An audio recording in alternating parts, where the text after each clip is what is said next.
So here's one of those things you kind of ignore. You just wipe on the outside, but you forget to look under sometimes. Well, one day I looked under it and I said, okay, it's time to clean this. It takes 4 screws to remove it. So I did that.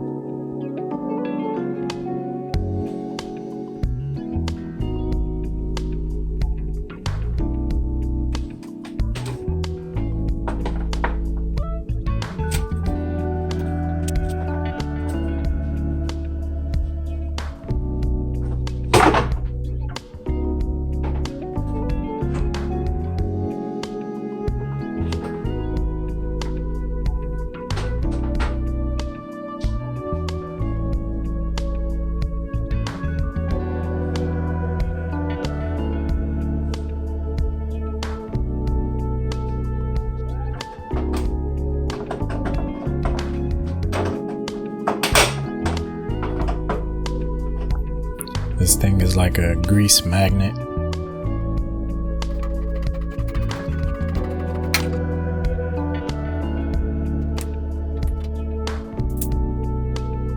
I never used this stuff before, but I just gave it a shot.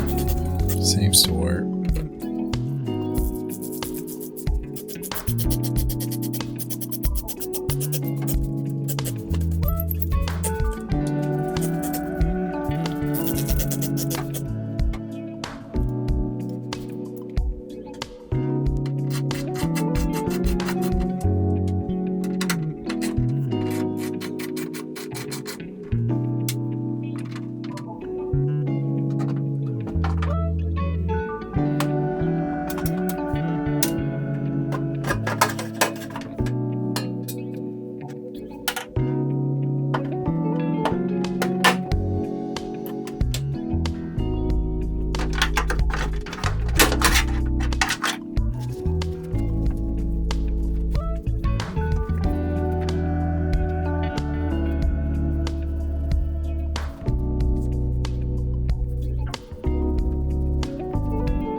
Now I'm pretty sure you're not supposed to take this filter apart. I think you're supposed to just soak it, but I took it apart anyway.